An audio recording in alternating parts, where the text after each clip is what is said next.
Esprit vif et polyvalent, Emmanuel Bakaka se distingue par son expertise en cybersécurité tout en explorant le développement digital et la création visuelle.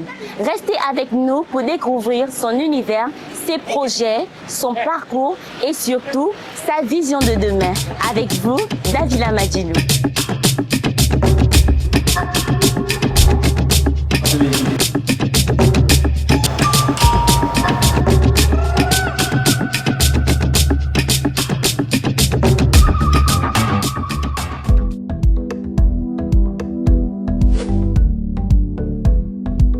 Comme vous pouvez le constater, nous sommes chez Emmanuel pour découvrir son univers.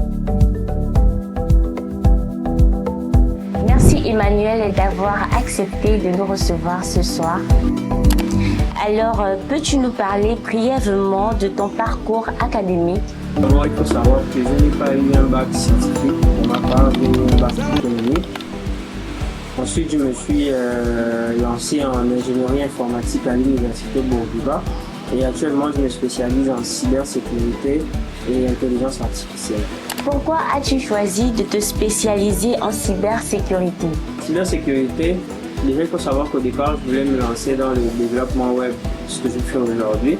Mais la cybersécurité m'a passionné parce que j'avais un enseignant qui mettait un accent sur les avantages de faire la cybersécurité. D'accord, donc c'est ce qui t'a motivé à te lancer dans... La motivation, parce que nous sommes dans un monde qui évolue et un monde sans sécurité, c'est un monde où chacun fait ce qu'il veut. Et donc c'est tout ce mélange d'idées-là qui m'ont poussé à m'orienter vers la cybersécurité. Alors, quelles sont les technologies que tu utilises le plus souvent pour développer tes applications web ou mobiles? Déjà, il faut savoir qu'il y a plusieurs technologies qui existent. Aujourd'hui, avec l'avènement de l'intelligence artificielle, ça devient pas beaucoup plus facile, mais beaucoup plus rapide de développer un site web dans le temps et dans l'espace. Les technologies que j'utilise principalement, c'est React Native pour le langage, en front-end et en back-end, j'utilise le Node.js.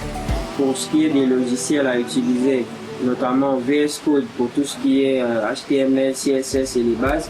Et pour tout ce qui est Python, j'utilise les IDE comme PyCharm et compagnie.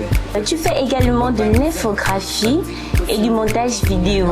Comment as-tu pris ces compétences?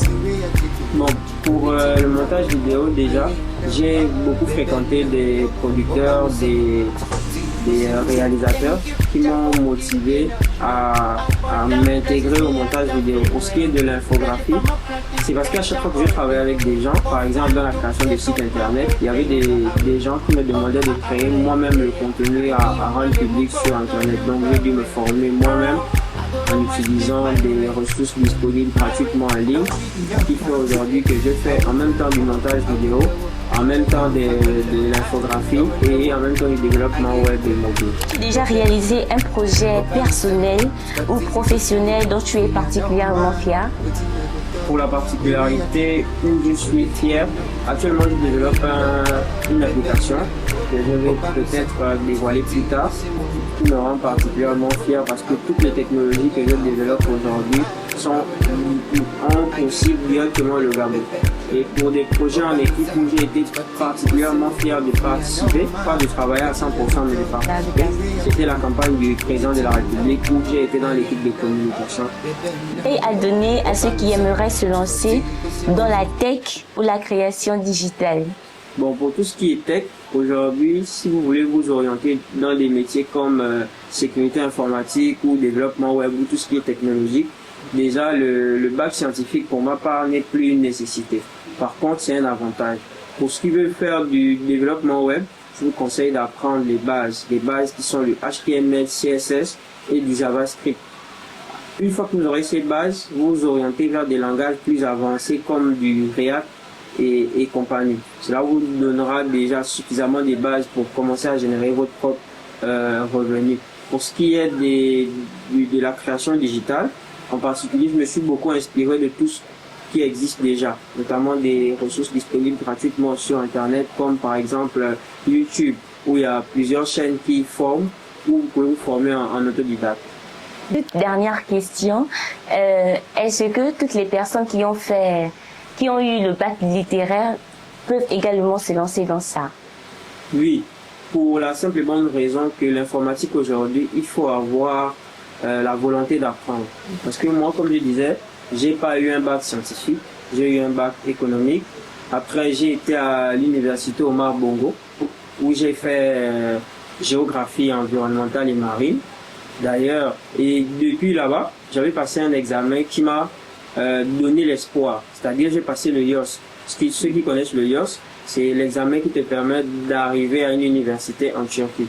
Et les résultats m'orientaient vers des matières scientifiques et techniques. Pourtant, je n'avais pas ce que les gens appellent les compétences pour ça. Mais mon résultat à cet examen m'a fait comprendre que j'avais pas besoin d'être un scientifique pour faire des matières scientifiques. Et aujourd'hui, je suis fier d'être dans ce métier-là. Donc, tous les bacs peuvent facilement avoir accès au métier du numérique aujourd'hui. D'accord.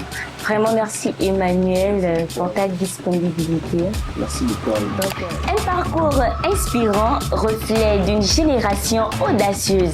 Ça a été un plaisir pour moi de découvrir l'univers d'Emmanuel. N'hésitez pas à venir créer vos sites chez lui. Moi, je vous dis à très bientôt pour une nouvelle aventure.